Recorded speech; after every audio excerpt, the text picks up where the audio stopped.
How do we fix this country? How do we come back together? I'll tell you something that's going to get me in trouble, but I couldn't care less.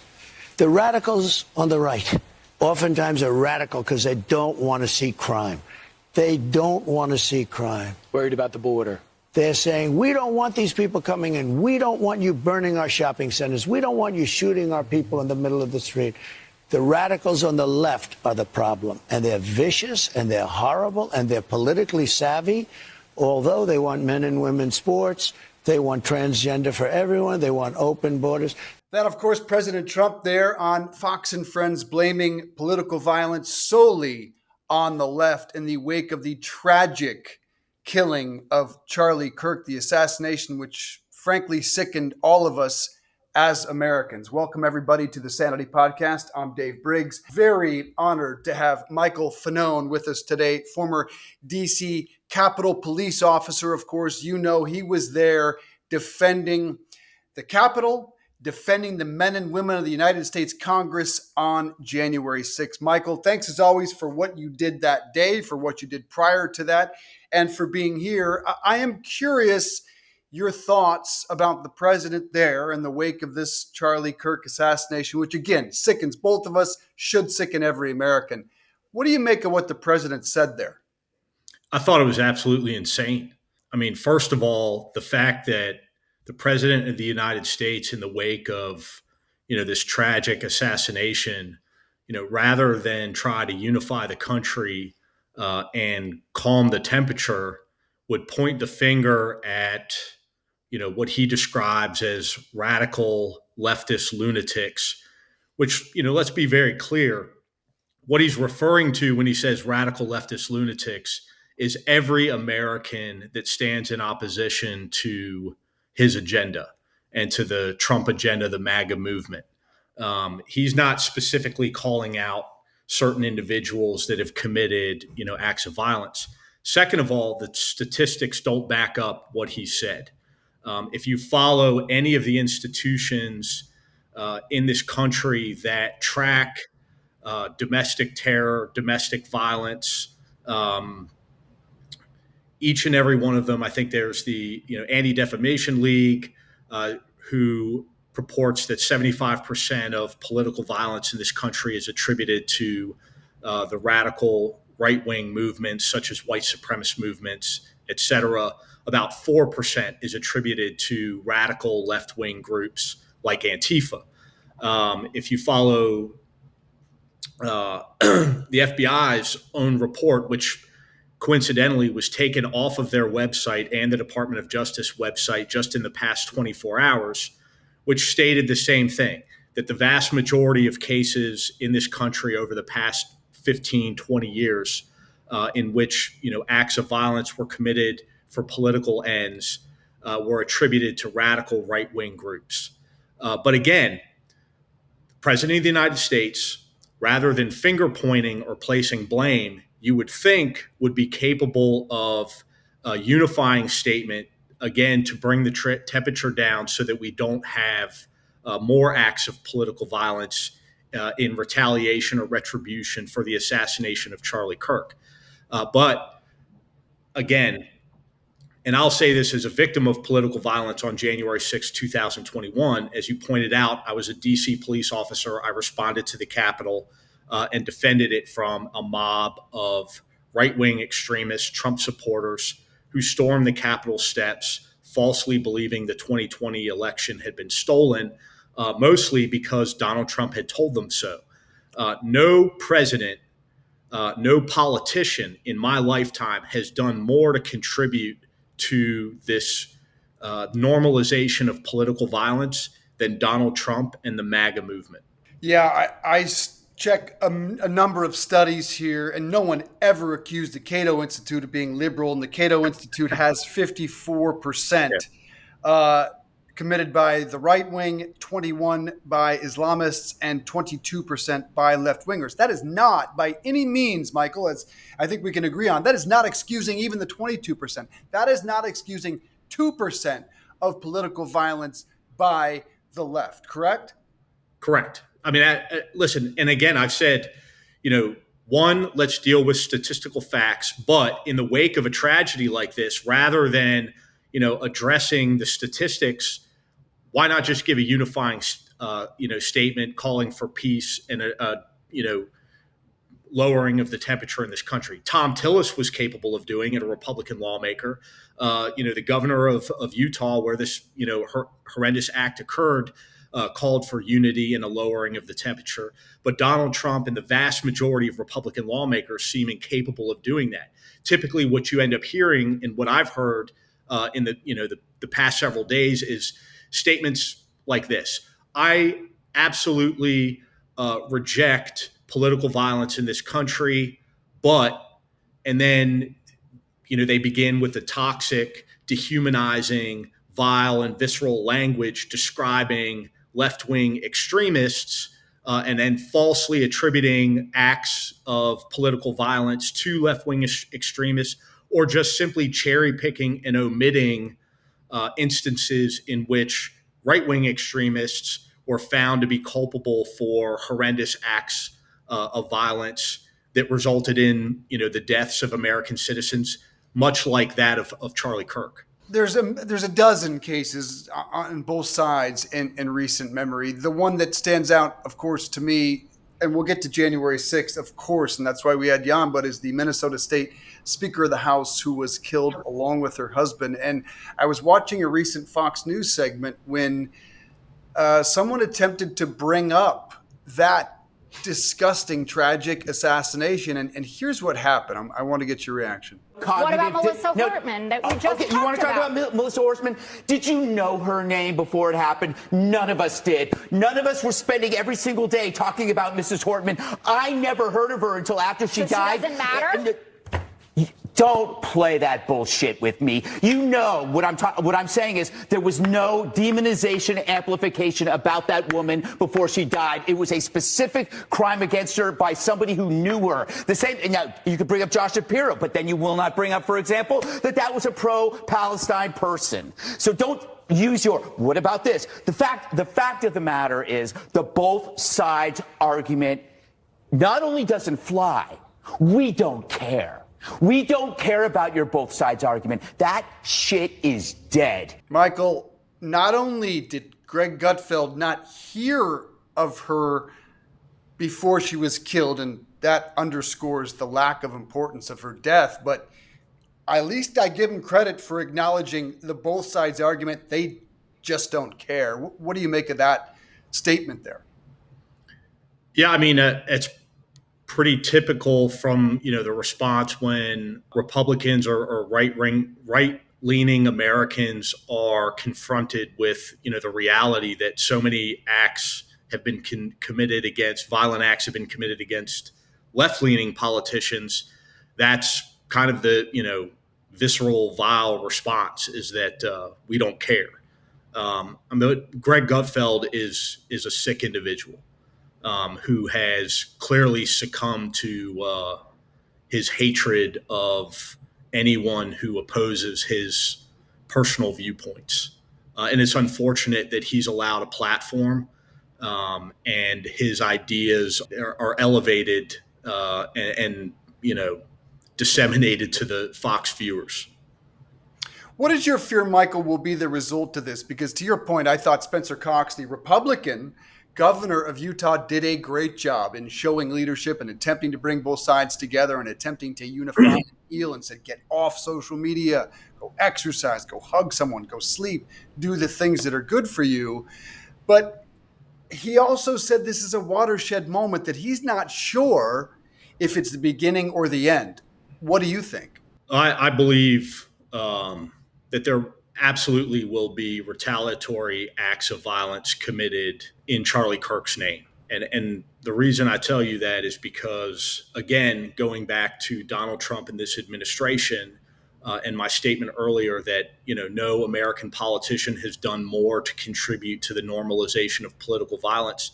Donald Trump actually proactively advocates for political violence. And I'll tell you exactly what I mean when I say that. It's more than the off the cuff remarks that he makes about, beat that guy up or things like that at a political rally. Donald Trump, in the pardoning of the not 1,500, but the 530 some odd violent insurrectionists who attacked law enforcement officers on January 6, 2021, sent a very clear message to his supporters in that if you commit acts of violence, even egregious acts of violence against uniformed police officers in my name, I will absolve you of all criminal culpability. And so to me, as a former police officer, that is in itself advocating, actively supporting those that would commit acts of violent political violence. Yeah. Again, we've seen an uptick in political violence. Fortunately, not rising to the level which we saw with with Charlie Kirk or with the former speaker and her husband in, I believe it was Minnesota. Those occurrences are on the rise, and we have FBI data to support that. And not just the encouraging of January 6th, but to your point, the pardoning of it sends a frightening signal. I know you've told the story far too many times, but for those of our viewers that have not heard it, what did you see on January 6th? What did those protesters come there to do? Yeah, so to give you a little bit of background, I was a U.S. Capitol Police officer for 1 year, from 2001 to 2002, and I left and I joined the Metropolitan Police Department, which is the traditional law enforcement agency in Washington, D.C. Essentially, if you call 911, we're the ones that respond. That day, I was assigned to a narcotics office, but obviously I saw what was happening on January 6th at the Capitol. I put on a uniform, something I hadn't done in more than a decade, and I responded along with my then partner, Jimmy Albright. When we got to the Capitol, we were looking for a place to be useful. We heard a distress call coming out from the lower West Terrace tunnel, which is a significant kind of landmark in the Capitol. It's the area that the president-elect will walk out onto the inaugural stage to take the oath of office. We went to the tunnel where we encountered about 40 police officers, mostly Metropolitan police officers, who were defending this tunnel from violent Trump-supporting rioters. It was brutal hand-to-hand combat. I've said many times you could not slide a credit card between two people in that tunnel. It was, the tunnel was filled with CS gas, with chemical irritants, some that were deployed by law enforcement, some that were deployed by the rioters themselves. At one point, an individual in the crowd was throwing professional grade fireworks into the tunnel, mortars. You can imagine inside of an enclosed area made of granite what the percussion was. There were officers that were bleeding from their ears. There were officers that were severely injured, and most likely in normal circumstances would have been medevaced out of there to a hospital. But in this case, there were no ambulance that were able to get into where we were. And so, I just saw officers continuing to fight despite their injuries. I was pulled from the police line in the tunnel outside of, onto the West Terrace by an individual named Albuquerque Cosper-Head. If you watch my body-worn camera footage, you could hear him say, "I've got one. I've got one." And he pulled me out into the crowd, restrained me. I was beaten.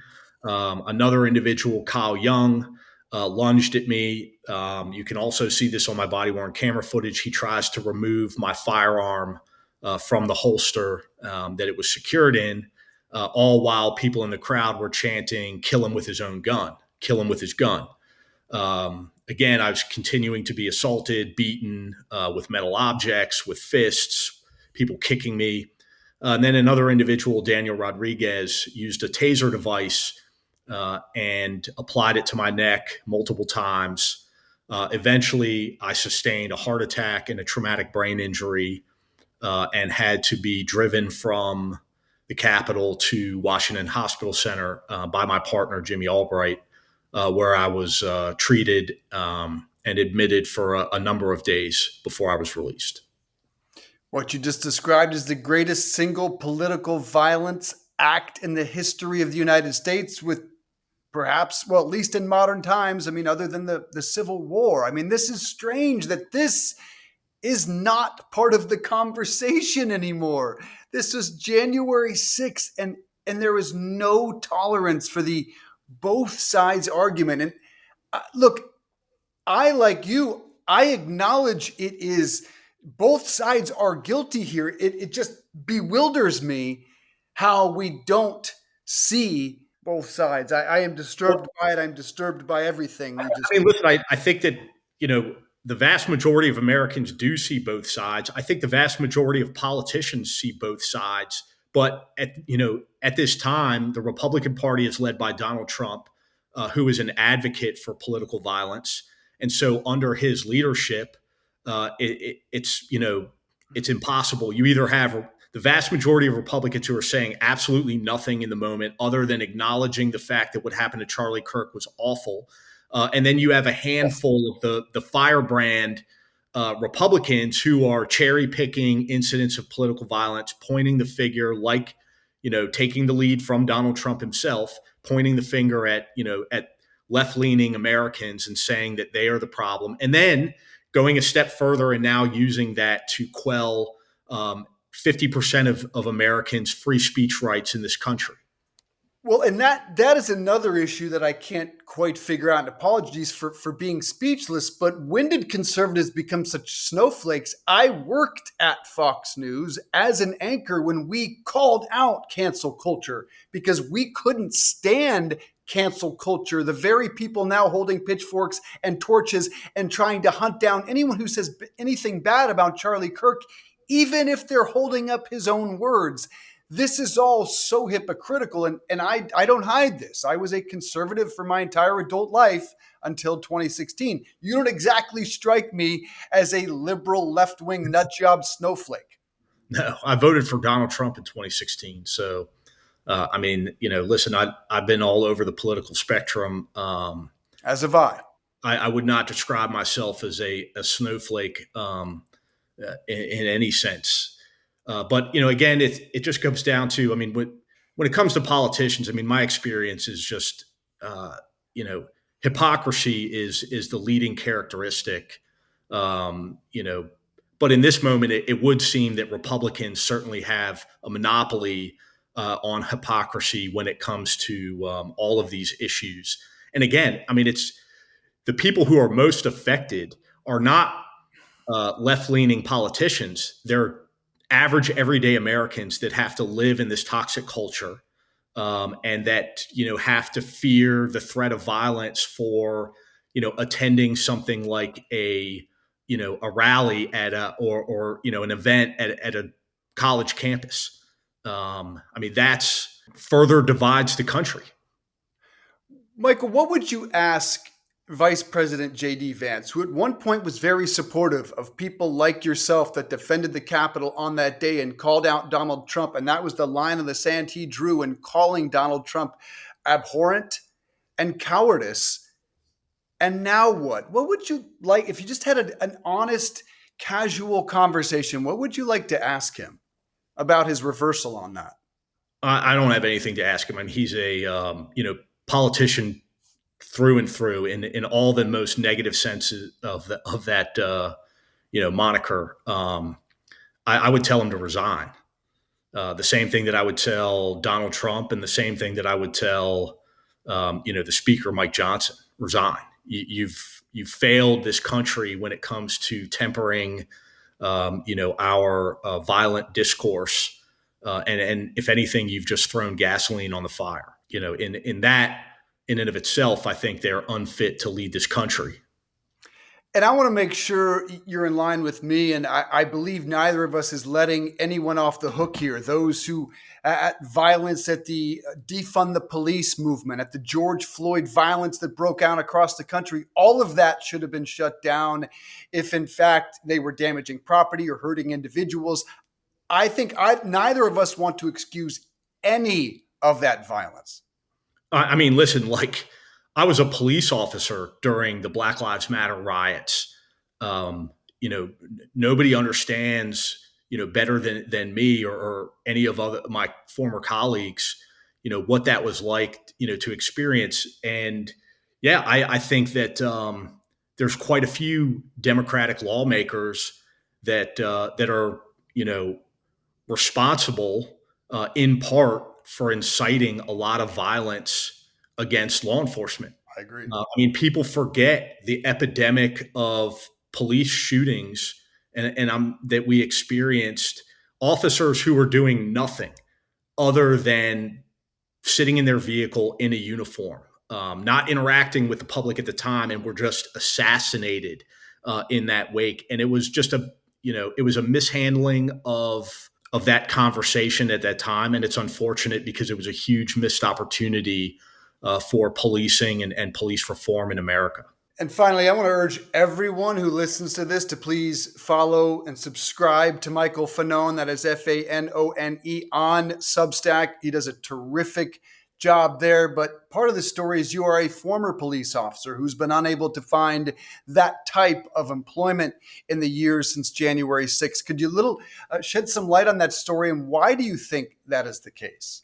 My outspokenness, it's been an evolution. When I first began speaking out publicly and doing interviews, my motivation was to acknowledge the officers who fought beside me in the Capitol on January 6, 2021. I had experienced everything that an inner city law enforcement career has to throw at you. And I had never seen so many selfless acts of bravery outside of January 6th. And so I wanted acknowledgement for those officers. Obviously, fast forward, unfortunately, only a few months, and we started to see, a changing of the narrative and a rewriting of history when it came to the realities of that day, that it either wasn't significantly violent or that it was, left-wing extremists, or that the culprits, the criminals that day were in fact the patriots. And I think that has made me a polarizing person in the law enforcement community. And that's ultimately why I chose to end my career with the police department. I did not receive a medical retirement like so many people have falsely reported. I returned to full duty, as always was my intention, and I quit. But I did not expect that in doing so, finding, a post law enforcement career would be so difficult. And, we were talking offline before the interview started. I've applied to hundreds of jobs, everything from, security related. I even started my own security company, which, ultimately, came to it unceremonious end because clients didn't want to be associated with me, especially after Trump's reelection. And that's been a big part of the problem is, companies that will say offline, you're a hero, or, we fully support the things you're saying, but we can't hire you because of fear of backlash from this administration or from, MAGA, or that, we might have MAGA Trump supporters in our ranks and that you would be a distraction to the company. Those are the typical things that I hear. That flag behind you, Michael, this feels almost like a uniquely un-American time to me. Does it to you? Yeah. All the preconceived ideas that I had about what it was to be an American have been just completely thrown out the window. This idea, this American exceptionalist idea that Americans are courageous and brave, and that they are, freedom loving and compassionate and empathetic, has just completely been thrown out the window. Those people exist, but, unfortunately, my experience, the vast majority of Americans, especially, when faced with real adversity in the Trump administration, have capitulated. They've been cowards. We've seen it with our, political parties. And it's not just the Republican Party capitulating to Trump and bending the knee. It's the Democrats refusing to fight on behalf of the American people that are literally, protesting in the streets, demanding somebody push back, and this unwillingness to do so. And then the corporations, the educational institutions. I mean, the list is just endless of people that are willing to kowtow, for their own personal gain. And finally, how concerned are you? There was always this talk about the weaponization of the Department of Justice and of police in the prior administration. And yet, in the recent months, we have seen the FBI gutted of officers who did their job, who did not lead investigations, but were told to simply do their job and investigate what happened on January 6th. My final question is, how much does that concern you? Oh, I mean, it's terrifying, especially as somebody who's outspoken critic of this administration, to see how they've weaponized these, independent institutions who now, the only criteria for leading these institutions is complete and total loyalty to Donald Trump. I mean, we just watched the handling of, Charlie Kirk's murder, the absolute bungling of this investigation by Kash Patel, who is a complete and total moron. This is a guy that is a podcaster. He's a right-wing pundit and a conspiracy theorist. And that's, somehow translated into earning this spot at the, in control of literally the most prominent, preeminent investigative agency in our nation's history.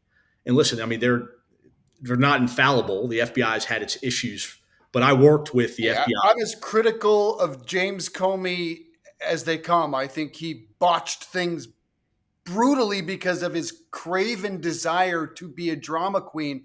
Did it on both sides of the aisle. Well, I'll say this. There's plenty of room for criticism for FBI leadership, just like any of these institutions' leadership. Sure. But I never saw the effect that it's had, in recent months. I mean, we're 9 months into this administration, and Kash Patel has gutted rank and file agents, senior agents, people who bring 2 decades plus of institutional knowledge, which, I don't know. I assume most Americans are familiar with the idea that, when you come out of college or you come out of a training environment and go on the job, that you don't possess all the knowledge. That, especially in a law enforcement career, it literally takes years and years and years to build up that institutional knowledge that allows somebody to act appropriately in a leadership position. And we saw what happens when you take that element out.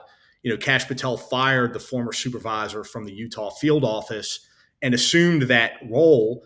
And day one, he's real-time tweeting false information so that he can seem as though he is in the know about the investigation, which, if you go back literally to the inception of the FBI or any law enforcement agency in this country, that those press conferences are always sterile. They always leave the press wanting more, but Kash Patel seems to want to feed information. And it turned out, 2 suspects weren't the right suspects. It makes the agency look like a bunch of idiots. And then at the end, he comes out and gives this ridiculous statement that this is what happens when you let good cops be good cops.